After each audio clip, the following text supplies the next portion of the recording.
Sir ఇప్పుడు BJP parliamentary party నాయకుడుగా ఎవరు ఉండాలనేది బీజేపీ అంతర్గత వ్యవహారం. ఓకే, బీజేపీ మోడీ గారిని తీసేసి నితిన్ గడ్కరీని పెట్టండి, లేకపోతే రాజ్నాథ్ సింగ్ ని పెట్టండి అని చెప్పడం అంటే అది రాజకీయ పార్టీకి సరైనటువంటి. ఎందుకంటే నితిన్ గడ్కరీ గారికి ఆంధ్రప్రదేశ్ పట్ల కొంత సాఫ్ట్ కార్నర్ ఉంది. గతంలో చంద్రబాబు గారు ముఖ్యమంత్రిగా ఉన్నప్పుడు ఆయన చాలా సహాయం చేశారు, పోలవరం కానీ లేకపోతే ఇతర రోడ్స్ వీటికి సంబంధించి నేషనల్ హైవేస్ కానీ అని. ఇది ఒక పాజిటివ్ ఇది ఉంది నితిన్ గడ్కరీ గారి మీద ఏపీలో.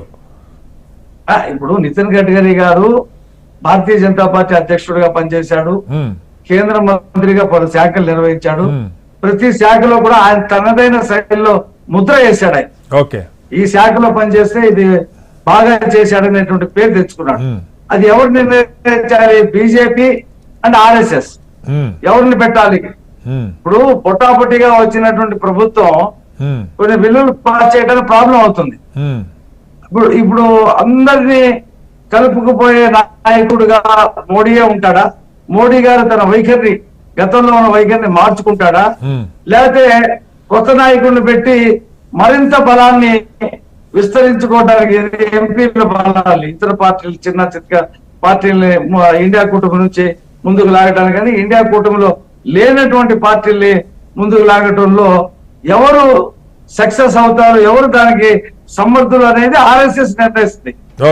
ఇప్పుడు బీజేపీ బ్రెయిన్ ఎక్కడ ఉంటుంది? ఆర్ఎస్ఎస్ ఉంటుంది.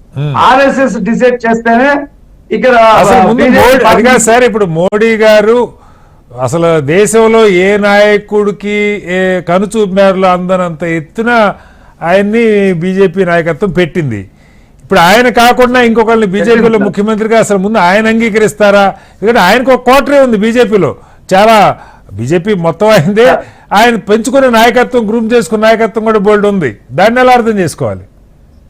ఇప్పుడు మీరు చెప్పేది కరెక్టే. మోడీ గారికి గ్రూప్ ఉంది, ఆయన అనుయాయులు ఉన్నారు, ఎంపీల్లో గెలిచిన వాళ్ళు ఎక్కువ శాతం ఆయన మనుషులు ఉంటారు. కానీ అద్వానీ గారిని తీసేసింది ఎవరు? ఆర్ఎస్ఎస్ తీసేసింది. ఆ ప్లేస్ లో మోడీని పెట్టింది ఎవరు? ఆర్ఎస్ఎస్ పెట్టింది. ఆర్ఎస్ఎస్ నిర్ణయించాలా 5 సంవత్సరాలకి మోడీ ఉంటే మిగతా పార్టీ వాళ్ళందరూ కూడా ఆయన దగ్గరకు వస్తారా? కనీసం ఇప్పుడు 272 మ్యాజిక్ ఫిగర్ తగ్గింది. టీడీపీ మన నితీష్ కుమార్ పార్టీ ఈ రెండు కలిస్తే ప్రభుత్వం వస్తుంది. అది ఎలా ఉంటుంది? తుమ్మితే ఊడే ముక్కులా ఉంటుంది. ఇంకా మరిన్ని పార్టీల్ని దగ్గర చేర్చుకుని ఒక స్టేబుల్ గవర్నమెంట్ ని తీసుకురావాలంటే మోడీ చేయగలడా? మోడీకి ఆ మద్దతు వస్తుందా? లేదా ఆ ప్లేస్ లో నితిన్ గడ్కరీని పెడితే అందరినీ అతను కలుపుకొని వెళ్తాడా అనేది ఆర్ఎస్ఎస్ నిర్ణయిస్తుంది. భారతీయ జనతా పార్టీ రాజకీయాల్లో Bharatiya Janata party parliamentary party నిర్ణయం కాదు, ఆర్ఎస్ఎస్ తీసుకునేటువంటి నిర్ణయమే ఇక్కడ శిరోధార్యం అవుతుంది. 2 సీట్ల నుంచి రథయాత్ర చేసి అనేక కష్టాలు పడి తీసుకొచ్చినటువంటి అద్వానీని పాకిస్తాన్ లో జిన్నా సమాధికి తల వంచి అక్కడ నమస్కారం పెట్టాడని పార్టీ అధ్యక్ష పదవి తీసేశారు. ఆ తర్వాత పార్లమెంటరీ పార్టీగా ఉన్నాడు. ఆ తర్వాత ప్రధానమంత్రి అభ్యర్థిగా కూడా తీసేశారు. ఇదంతా ఎవరు చేశారు? ఆర్ఎస్ఎస్ చేసింది. ఆర్ఎస్ఎస్ కాదు రఫీ గారు, మీకు తెలియదు కాదు, ఆ రోజుల్లో వాజ్పేయి గారైనా అద్వానీ గారైనా వాళ్ళు ఎంత పెద్ద నాయకులైనా ఆర్ఎస్ఎస్ వాళ్ళు మాతృ సంస్థగా గౌరవించేవాళ్ళు. ఇవాళ మోడీ గారు మీరు చూశారు అయోధ్య రామ మందిరం, మోహన్ భగవత్ గారు మోడీ గారు కూర్చోమంటే తప్పితే కూర్చునే పరిస్థితి లేదు. రామాలయం ఓపెనింగ్ లో కూడా అందరూ దేశం అంతా చూసింది. సో ఈ బ్యాక్ డ్రాప్ లో అసలు ఆర్ఎస్ఎస్ మోడీ గారిని కంట్రోల్ చేసే పరిస్థితి కానీ, ఆర్ఎస్ఎస్ సలహాలు తీసుకునే పరిస్థితులు కానీ మోడీ అమిత్ షా ద్వయం ఉందా? అంటే ఎన్నికలు జరగక ముందు ఆ పరిస్థితి ఉంటే ఉండొచ్చేమో. నేనైతే ఆర్ఎస్ఎస్ కి బీజేపీకి గ్యాప్ వస్తుందని చెప్పి నేను అనుకోవట్లా.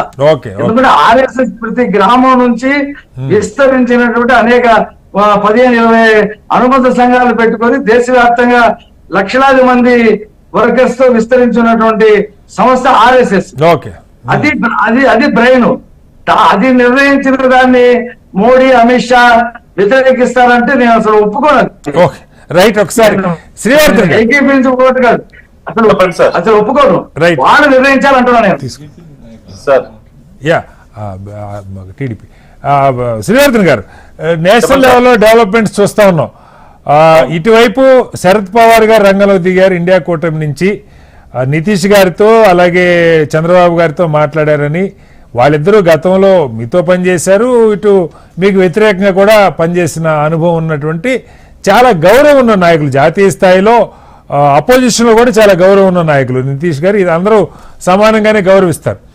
వాళ్ళిద్దరూ ఇవాళ కింగ్ మేకర్స్ కాబోతున్నారు జాతీయ స్థాయిలో, అటు ఇండియా కూటమైనా లేకపోతే ఎన్డీఏ కూటమైనా అని. ఎన్డీఏకి సంబంధించి మోడీ గారి నాయకత్వం మీద చాలామందికి ఇప్పటిదాకా ఎవరు మాట్లాడలేకపోయి ఉండొచ్చు, కానీ ఒంటెత్తు పోకళ్ళు కానీ లేకపోతే ఇతరులను ఎవరిని దరిదాపుల్లో కూడా పక్కన నిలబెట్టుకోవడానికి అంతగా ఇష్టపడని పరిస్థితి అని చాలామంది మీరు అంగీకరించవచ్చు, అంగీకరించకపోవచ్చు. ఇవాళ ఈ మీకు మెజారిటీ తగ్గిన నేపథ్యంలో ఆర్ఎస్ఎస్ కీలకమైన పాత్ర పోషిస్తుందా? బీజేపీలో నాన్ మోడీ గవర్నమెంట్కి ఏమన్నా ప్రయత్నాలు జరుగుతాయా? ఎలా అర్థం చేసుకోవాలి? సార్, ఈ ఎన్నికలు నరేంద్ర మోడీ గారి యొక్క నేతృత్వంలో ప్రధానమంత్రిగా డిక్లేర్ చేసే ఎన్డీఏ అలయన్స్ గా ఎన్నికల్లో పోటీ చేశాం. ఈ రోజు ఉన్నటువంటి ట్రెండ్ బట్టి చూస్తే మనకు ఉన్నటువంటి 272 మ్యాజిక్ ఫిగర్ కన్నా ఎక్కువనే ఎన్డీఏ అలయన్స్ యొక్క పార్టీలు గెలవబోతా ఉన్నాయి. సో దీంట్లో ఈ రోజు మీరు ఇంతకుముందు చెప్పినటువంటి ఒక గౌరవప్రదమైనటువంటి స్థానాల్లో ఉన్నటువంటి చంద్రబాబు